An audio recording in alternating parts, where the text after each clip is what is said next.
All right, welcome to the Missouri Virtual College Exploration for all Missouri students, sponsored by the Missouri Association for College Admission Counseling and StripeScan. So thank you for joining us. A few housekeeping announcements before we get started. You can use the Q&A button on your screen to type your questions to our presenters at any time, and your camera and microphone are off so the panelists cannot see or hear you. This is just one of the many different sessions that are happening, so be sure to check out the full schedule at moacac.org. And this presentation is being recorded and will be available within about a week at the same website, moacac.org. And now I would like to turn it over to our presenters.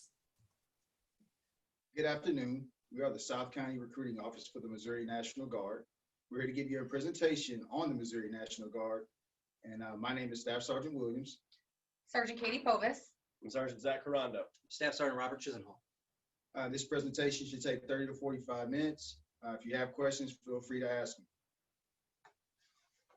Awesome. So we're going to start with the basics: who we are, what we do, why we feel like the National Guard is important, and some awesome benefits that you could get out of it as well. So the first things first, what is the Army National Guard? So we are a Department of the Army. We are a component of the Armed Forces present in all 50 states. Also, as you can tell by Sergeant Carando's uniform, it says U.S. Army. So we are Department of the Army, and I'm in what we call soft cell. We do this because we like to demonstrate the citizen soldier aspect.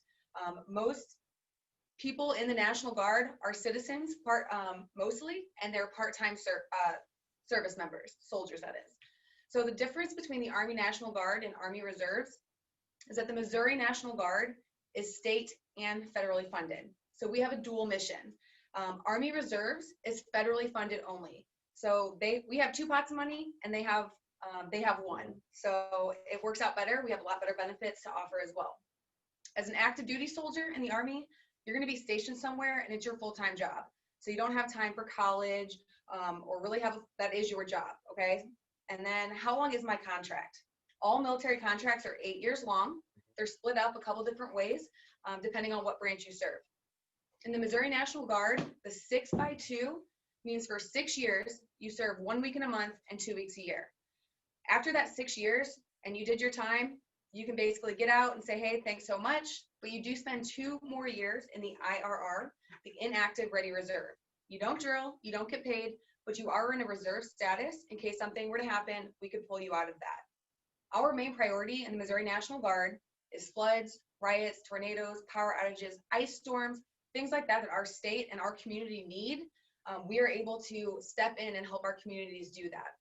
So we take great pride in that because we're from Missouri, born and raised. So we joined to help serve our community and our state. So it's very important to us.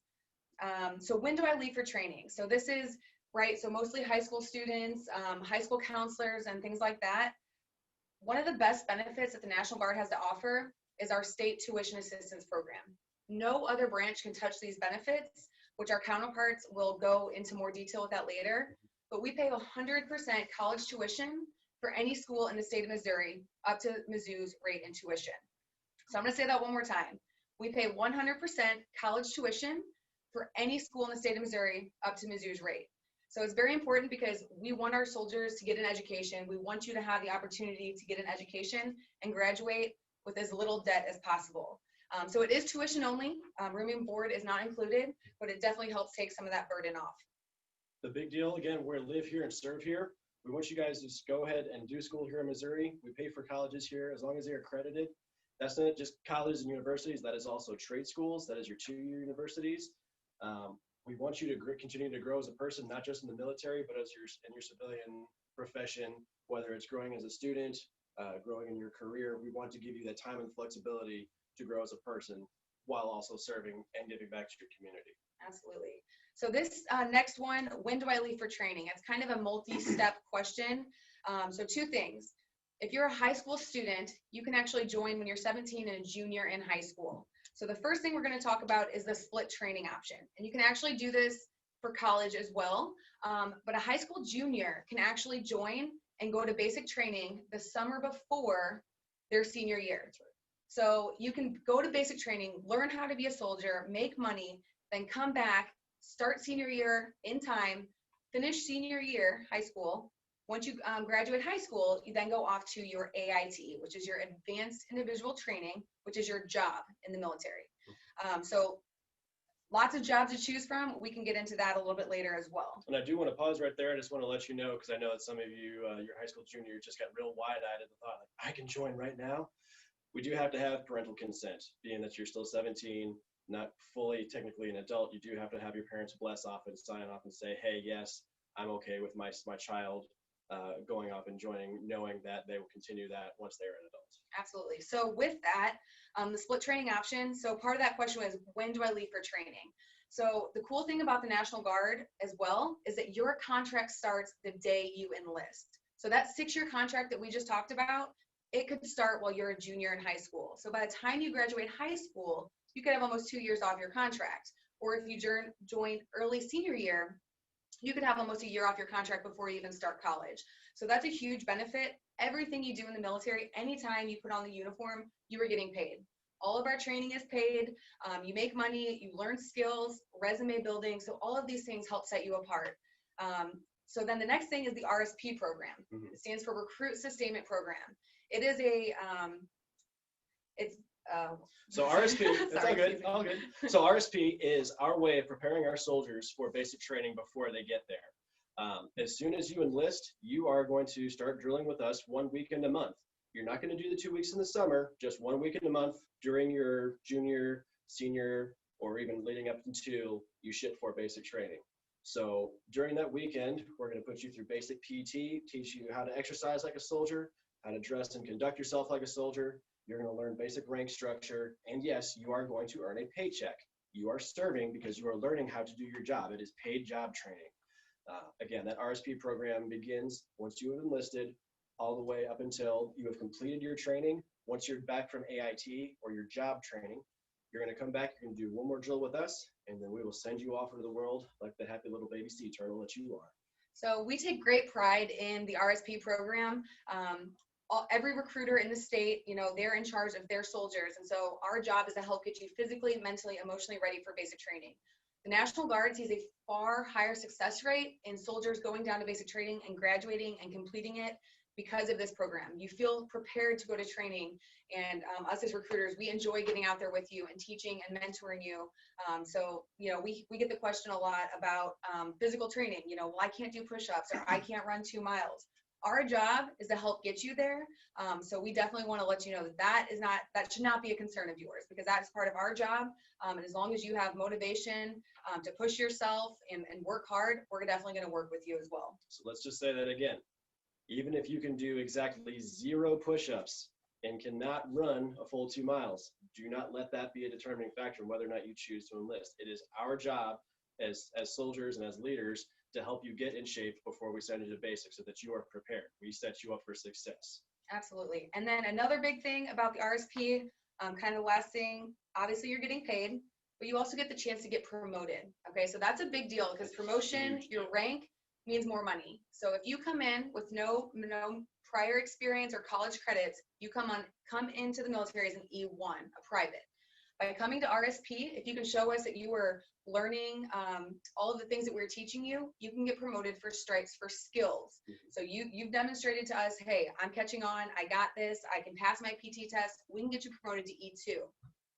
Second way to get promoted is stripes for buddies.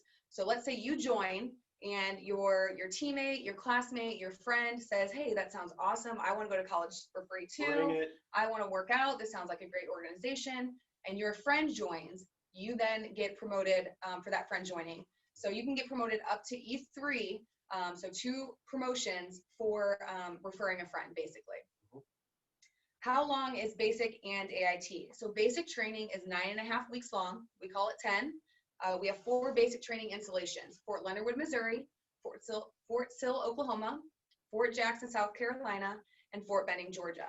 It's luck of the draw where you go. So you don't get to say, well, I want to go to Georgia or whatever. Where you go to basic training is set in stone when you go to MEPS, the Military Entrance Processing Station, and you will go to one of those 4 training installations, and then to do your basic training. So 9.5, 10 weeks of basic, and then after that, you go to your job training. We have over 90 jobs to choose from in the Missouri National Guard. You get to choose your job. And we definitely take pride in that because not all branches are able to do that. So for example, I joined as a military police officer. That was the job that I chose to do, that my recruiter helped find me a slot or a spot within the state for that job. Sergeant Carando is a medic. It's called a 68 Whiskey. So, a combat medic, learning how to, address injured basically in the field. So really cool job, but you get to choose your job. You choose your job based off of your Asvab score. So if you're a high school junior or senior, you've probably heard of the Asvab, and it's probably offered at your school. We highly encourage you to take the Asvab if you don't plan on joining the military. The test score is good for up to 2 years. So that's important because you may do 1 year of college and realize how expensive it is and decide, you know what, I should reach back out to my recruiter. They talked about going to college for free. And if you have a good score, that score could still be eligible. Right. So that's a great option. So the Asvab is basically a test very similar to the ACT, and it's from 1 to 99. You have to qualify for the military, you have to have a 31 or higher. And so typically we see our high school students do very well. If you are a good student and you're getting good grades, we see a very good success rate with our students taking the Asvab as well. So eligibility. How do I qualify for the military, right? So first things first is be between the ages of 17 and 35. Again, like Sergeant Carando said earlier, you do have to have a parent's consent if you're 17. You need to be a U.S. citizen or a permanent resident. That means you have to at least have your green card. Correct. Be at least a junior in high school or have a high school diploma or GED certificate and meet medical, physical, or moral requirements. So that one in particular is where we see, not issues, I would say, but the biggest issues arise, okay? So obviously to meet medical, you have to be healthy. No major surgeries, broken bones, pins, plates, screws, or rods in any of your arms or legs. Does not mean you're not qualified, but we would definitely need to do some extra steps, possibly a waiver, but that does not mean you're not eligible. In addition to medical would be asthma or medications. Those are some of the big ones that we see, and unfortunately, not everybody's eligible to serve. We wish everybody was eligible, but that is our job to determine, and we will walk you through those steps. So if you have a question, definitely let us know about that. Physical. So yes, it is the military. We are a branch of service. You do have to be a certain height and weight to be eligible to join. Again, questions on that. We coach and guide a lot of individuals who want to do this, but they might not be where they need to be, and we help guide those individuals to get to that point as well. And then of course, moral requirements. No major felonies or law violations on your record. And again, we can get into specific questions if you guys have any on that. We understand that not everybody is super squeaky clean. Not a big deal, but let us work with you. We'll figure out where you're at and make sure that you're eligible if we need to run away for anything else like that. So make sure you talk to your recruiter before you decide, oh, no, I'm not eligible, and shut yourself off from what could be a really good opportunity. Absolutely. And then another one would be tattoos. So we see a lot of individuals who get tattoos on their hands or their wrists, their neck, behind the ear. That is a disqualification. We are able to run waivers and get some of those approved, but if there's, I just highly encourage you to avoid getting tattoos on your hands, face, or neck. You may not be interested in serving now, but later on down the road, that could deter you or disqualify you from serving in the military as well. Next is, what do I do after I get home? So you've heard us say dual mission, right? State and federal. So our main priority is that we want you to go to college, but we also understand college is not for everybody. So trade schools, we also cover trade schools. It's not just colleges and universities, but when you come back from training, you have the opportunity to be a full-time college student serving 1 week in a month, 2 weeks in the year. An average National Guard soldier serves 40 days out of the year. So 1 week in a month, 2 weeks a year. The rest of the days of the year, you're just a citizen. You're a student, you're working, you're hanging out. We call it Fort Couch, right? You're just chilling at home, playing video games, doing whatever it is that you like to do. But 1 week in a month, you get to put on this uniform, be a soldier, keep up to date on all of your skills. Now, of course, natural disasters, those are unplanned. Nobody plans those. Floods, riots, tornadoes, power outages, mentioned those previously. That is our main priority, and that's why we decided to join and serve. So, like I said, when you get home, you go back to doing whatever you want to do, and that's kind of it. Absolutely. So next, we're going to have our friends Sergeant Chisenhall and Sergeant Williams come up. They're going to talk a little bit more in depth about some of the incentives that we offer and some of the other cool reasons why we think that you should join. Thanks, guys. Thanks. Hey guys, I'm Staff Sergeant Chisenhall. I'm Staff Sergeant Williams. We're going to hit a little bit more about some benefits and incentives that we offer. Also, what Sergeant Poe was talking about, we're going to go a little bit more in depth in what she was playing with the with the federal and state tuition assistance RSP program, and what we like to call contact the contract. So Sergeant Chisenhall is going to hit on that, and we'll go right into it. All right, so you heard about the benefits, how you can join the National Guard as a part-time service, 1 week in a month, 2 weeks in the summer, that we're going to pay for college while we get to serve in the military, and how that all works. So this is something that you're interested in. What do you do from the moment that you heard about it to actually taking the steps to move forward? Your first step is to contact a recruiter like ourselves. There's recruiters all across the state. They're very easy to locate. We'll talk more about how to get into contact with a recruiter. But once you do, you're just going to sit down and have an initial appointment. That appointment does not mean that you're joining the military that day. It doesn't have any stigma to it. You're just getting all the information. During that office visit, we're going to go through all the eligibility, the criteria about what a waiver is. Do I need a waiver? What are these disqualifications that I may or may not have, right? And guys, there's a lot of unknown things when you come in here. For example, I know when I enlisted, I knew nothing about the National Guard. I just had a friend tell me about it, and I was like, that sounds pretty good and how it can benefit me. I had a need, and that need could be met by the National Guard, and that was the reason why I joined. But I still did not have all the information. So the first thing I did was contact the recruiter that the friend who told me about it got me in contact with. I sat down with that individual, and we went from there. So you get in the office, your recruiter is going to go through all that eligibility criteria, and they're going to start explaining these benefits. So the first benefit that they're going to start talking about is that tuition assistance, state tuition assistance, right? So the National Guard is unique because we have this dual mission where we're doing floods, fires, riots, tornadoes. We're also doing federal missions. We can serve overseas. We can go over with active duty components to any of the federal missions, just like the reserves do. So the big things are those tuition programs. Now, you're going to qualify for all the federal benefits, those federal benefits that the active duty recruiters talk about, that the Marine Corps has, the Army has, the Navy has. That would be federal tuition assistance. It's $4,000 a year. You're also going to qualify for a GI Bill. That's a federal benefit. It's $375 a month that pays you when you're a full-time student.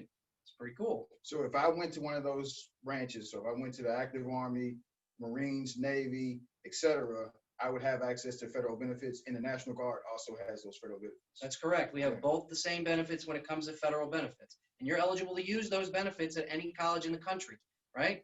The National Guard is going to give you another incentive, and that's the state programming. So you have all your federal benefits, and now we're going to get state benefits. The state tuition program applies to any school in the state of Missouri. We're going to pay $10,600 towards any college in the state of Missouri. That's Mizzou's tuition rate that we'll pay up to. So like Sergeant Pova said, that can be up to 100% of your college tuition, whether that's at a community college in your area or places like Mizzou, UMSL, University of Missouri, Kansas City. We're going to pay that tuition through the Missouri National Guard state tuition program. As recruiters, we want to know that you're supported by your parents or guardians. So I know if I'm your parent, I'm going to want to know the specifics of how much that tuition is. Like you can tell me all day, well, it's the cost of Mizzou. Well, how much in detail is the cost of Mizzou per credit hour?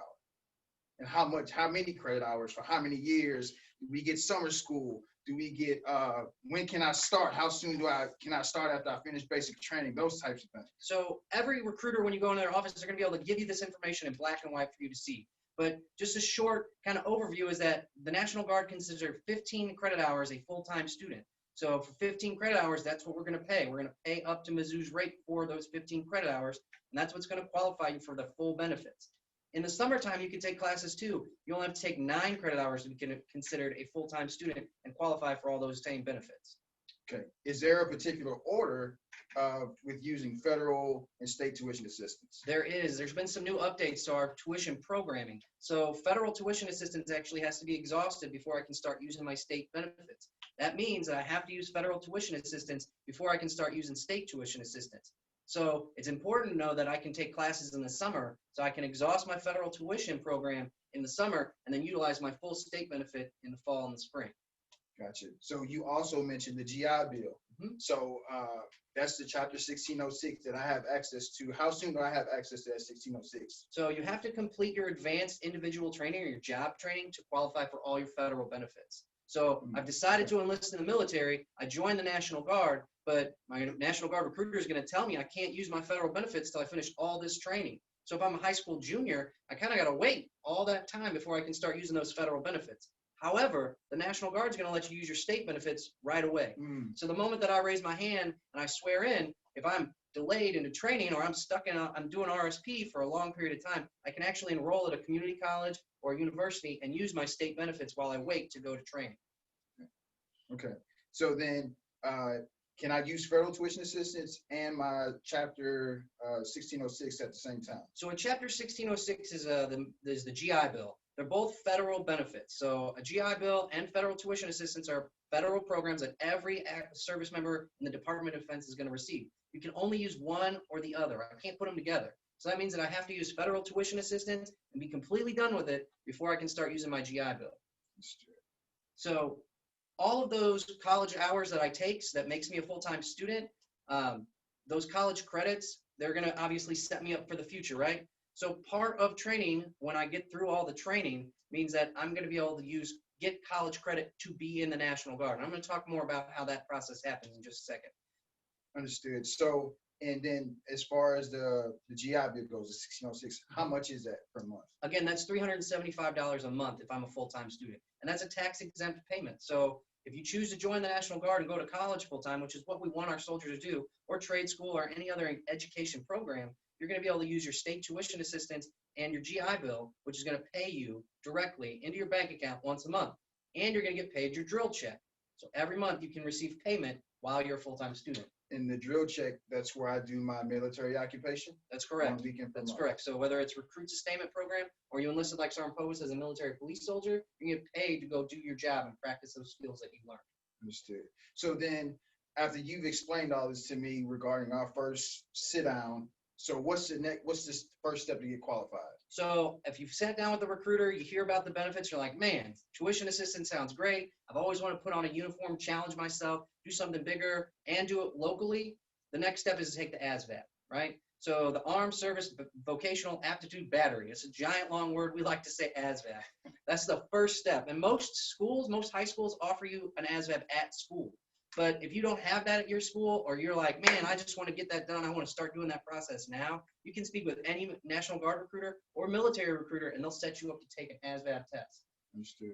Okay, so and then what is what's the score that I need? So Sergeant Povis kind of talked about this. You need a 31 or higher. It's scored 1 to 99, and it's actually a percentile. So you're trying to score in the 31st percentile or higher in order to join a military service branch. Okay, now I heard that there's like different categories on that ASVAB. Like I don't know anything about cars. I heard there's like maintenance and stuff on there. Like, so what do I do if I don't know anything about electricity or cars and stuff like that? What are those on there for? How does that help me? Absolutely. There are 7 sections to the ASVAB. The big important ones that are going to have the largest impact on your score are reading, paragraph knowledge, arithmetic, and arithmetic reasoning. Basically reading and math, just like the ACT. Those are going to be the 4 core topics that you want to do the best in. After that, there are all kinds of sections like mechanical, science. They're going to ask you if you know how to use a crescent wrench or even what it looks like. And if you don't know, that's okay. The test is weighted over, you have the most weight on the reading and math over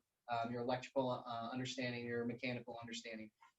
The higher you do in each of those categories kind of indicates what you're going to be better at. There's a whole program called Career Exploration that goes with the ASVAB. So if you're in high school and you take that ASVAB test, you can have a National Guard recruiter come in and do career exploration with you. It'll take your score into account. If you did really awesome on the mechanical stuff, maybe you need to look in mechanical fields. It's going to give you a personality test and really help you understand all of the components that you are already strong in to help you decide what career path you want to move into. So you're saying that can help my counselor guide me in a career direction? Absolutely. That's why it's called career exploration. A lot of people think of the ASVAB as just a military thing, but the career exploration really helps you understand where you might want to go to school or what jobs you want to be interested in. It's a really neat tool. As recruiters, we like to use it a lot. But once you pass that ASVAB, that's when we really get to drill down into what jobs you're good at. That's what that's all about. So where do I go to take the ASVAB? Well, you can take it with your recruiter. You can also take it at high school, either one. So then with that, the facility that I go to, I take it in a recruiter's office. Do I go down to a different place? So every recruiting office does it a little different. Here in the St. Louis area, we like to take you down to MEPS, the Military Entrance Processing Station. We take you straight there. That makes your score good for 2 years. A lot of recruiters in some of the rural areas of Missouri, they're going to take it right there in your office or maybe even at home. There's an online version of the test, but you only have 30 days that score is good for. They have to get you up to one of the military entrance processing stations in the state of Missouri to make sure that test score stays good. You might know it. It's called the PICAT. That's how a lot of recruiters operate in different parts of the state. So kind of a complicated answer, but in general, you're going to end up going to a military entrance processing station to get your score, or you're going to take it at your high school. And how soon do I find, if I go down to MEPS, how soon do I get my score? You're actually going to get your score that night. Your recruiter is going to be able to tell you exactly what that score is. Now, prior to the COVID, you actually got a piece of paper and you got to hang on to it. Because of COVID, now you have to talk to your recruiter to get that score. And they'll be able to do a printout. If you decide, you start with the National Guard and you decide that you're not going to be interested in the military, you can hang on to that Asvab score for the next 2 years and it's still eligible for any military process. Understood. So I got my ASVAB score. Okay. So after I get my ASVAB score, we talk about military occupations. I get to choose once I got my score. So what would be the next steps then? So you got your score, you finished the ASVAB, you're going to sit down with your recruiter. They're actually going to plan out what your job is. You're going to tell them like, hey, I don't know anything about mechanics. Let's not look at mechanical stuff, right? Cool. Well, we're going to be able to put together based on your score what jobs you're already qualified for. Obviously, the higher your score, the more jobs that you're eligible for. Just like the higher your ACT score is, the more colleges you can go to. Asvab works the same way. So even if you just have the bare minimum and a 31, there's still going to be options for you. You're going to be able to go over them with your recruiter. You're going to select those jobs. And the National Guard, say you really, maybe you decided you really wanted to learn about those mechanics, right? So you're going to be a mechanic. Cool. We're going to be able to tell you that this is your job, and we're going to be able to tell you where your unit will be located once you enlist. So you're going to review it, and we're going to tell you, yes, you can be a mechanic, and you're going to be located in a unit that's close to your home. We'll be able to tell you how far your drive would be every month and really kind of drill down into what fits you best. So you're really going to take care of me. You're going to let me know all this information before. Yeah, you get to do all this paperwork. You get to look at all these jobs and opportunities and options before you ever raise your hand in front of a flag and actually make your official commitment to the military. Understood. Okay, so once that's out the way, we decided we were going to be a mechanic. Okay, sweet. A mechanic. Awesome. All right. Awesome. So we made this decision. We're going to be a mechanic. Your recruiter is going to do a whole mess of paperwork with you. It's a medical paperwork. It's going to be insurance paperwork. You're going to talk about background checks, all this stuff. You're going to sign a whole bunch of stuff. None of those papers make you enlist in the military. Okay, that's good to know. Yeah, because like when you're 17, you come in here and you're like, oh my gosh, this recruiter, I'm not supposed to sign anything. Well, the only way that you can actually enlist in the military is when you actually stand in front of a flag, raise your hand, right? Okay. So some branches of service talk about delayed entry processes or poolee programs. All of those programs are great for that branch. However, your military contract doesn't actually start until you've actually stood in front of a flag. Okay. So there's no commitment that's official or contractual until you've raised your hand. So you do all the paperwork with me. We went over that physical qualification. That physical qualification is really important. If you wear glasses, if you're allergic to penicillin, we got to annotate all that stuff because that's how your military career starts.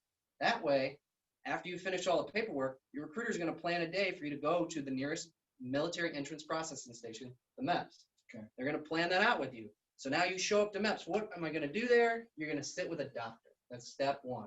You're going to take kind of like a sports physical, but with a lot of extra stuff involved.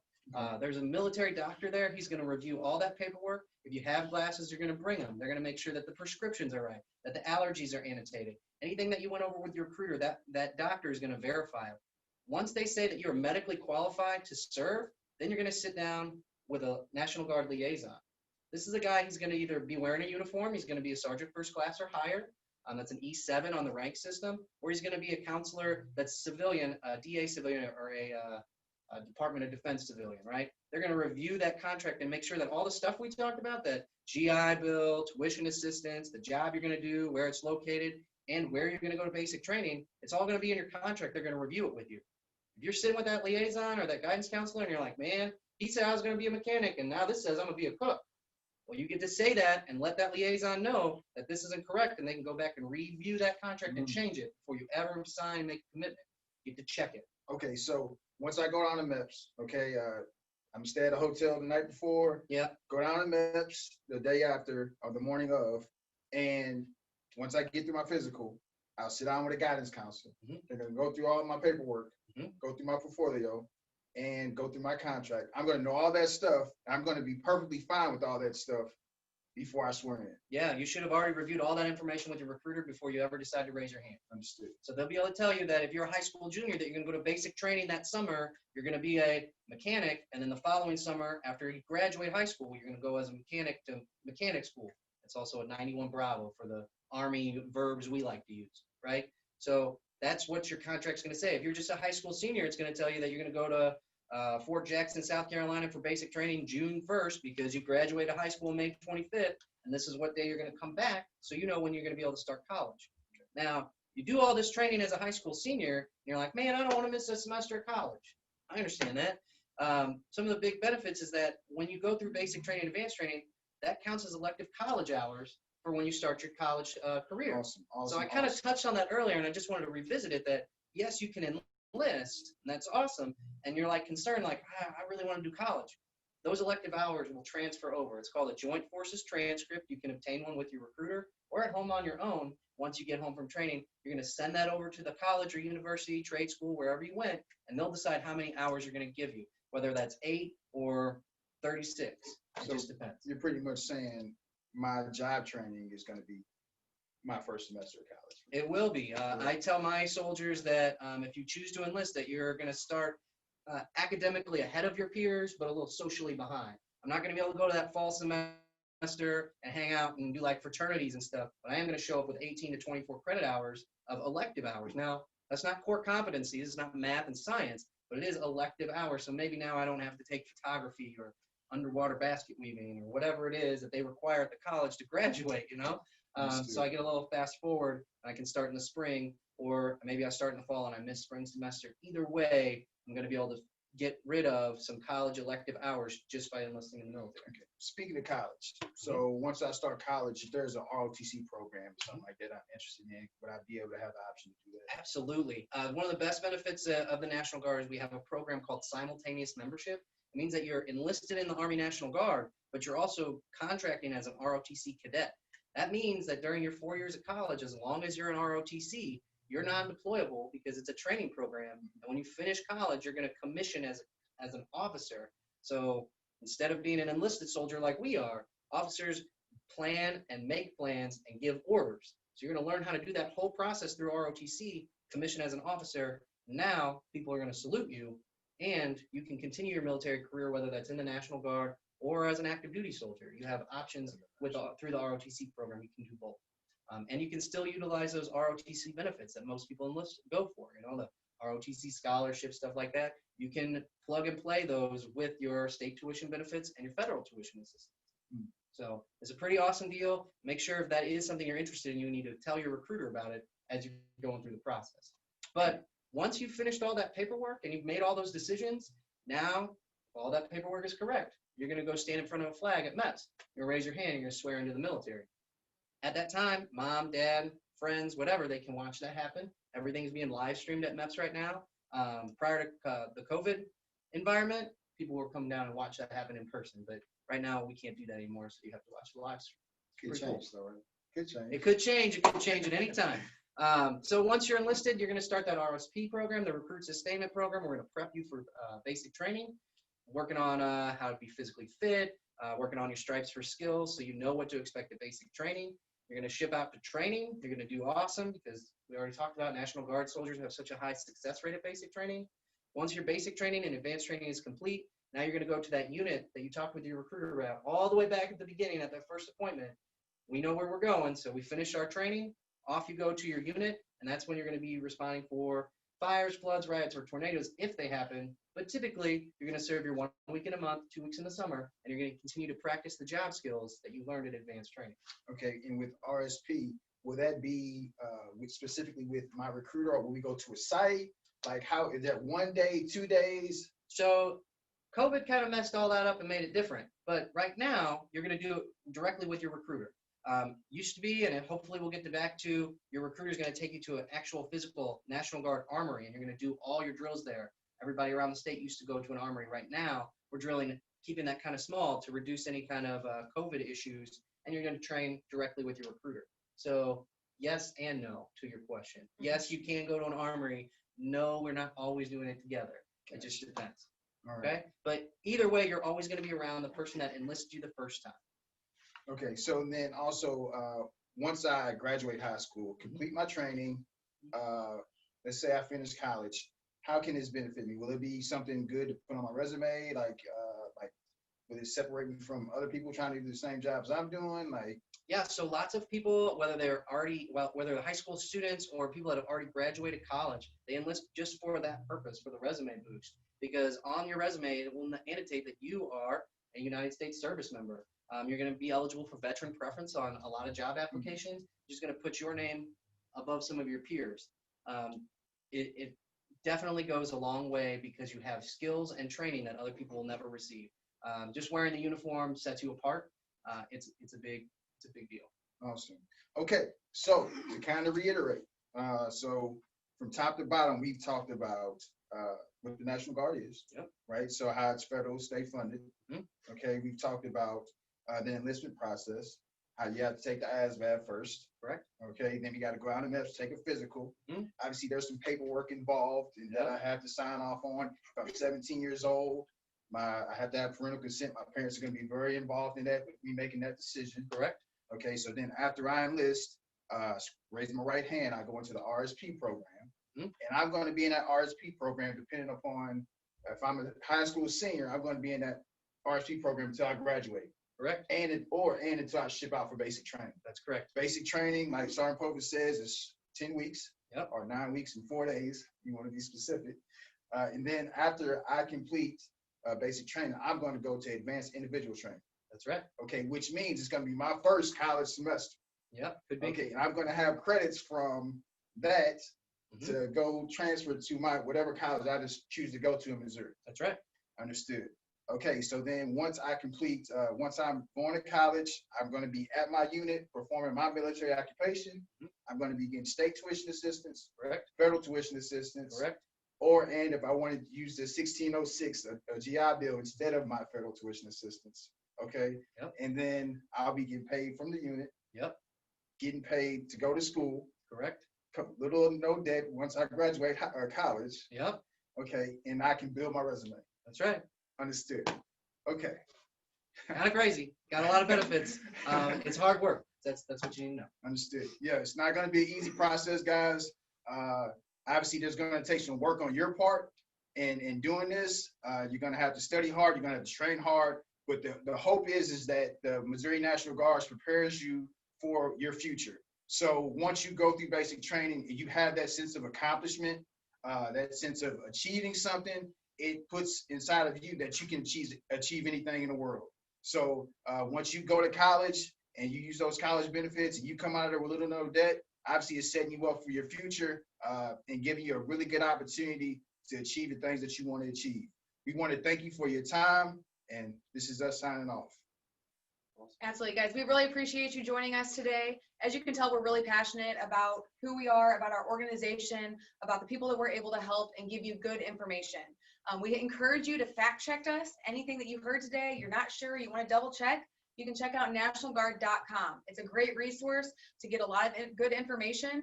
But I also want you to know that this is a great option in addition to college. So a lot of people think, oh, I'm going to do college or I'm going to do military. This is a way that you can do both. So we really encourage you to do some more research and get any more info that you need. Absolutely. Another resource for you. Obviously, you can reach out to your counselor or your college advisor. All right. If you have any questions, I know that they will be there to support you in this decision and to provide any information for you that you may need. And if they don't have it, I know they'll get the answers from the recruiters in your area. That's the next step. If you're like, I don't know about this online stuff, I just need to talk to another person, you can Google and find a local recruiter in your area. It's very simple. Google's everybody's friend. Be sure to sit down. Don't hesitate to call and ask questions of that recruiter. Very cool. Remember, it is about live here and serve here, guys. Hit one of us up, hit up the recruiter in your area, figure out how you can take the next steps and join our team. Thank you for your time. Thanks, guys. Thank you. All right, thank you so much. The very good information. So to end this session, we are going to share one more thing. After you close this window, a very quick 4-question survey will appear, and we encourage you to sign up for more sessions. You can check out the schedule at moacac.org. You can also see a recording of this as well. All sessions are being recorded and will be available at www.moacac.org. Thank you, everyone. Awesome, thank you. I wanted to see, there was one person who asked a question.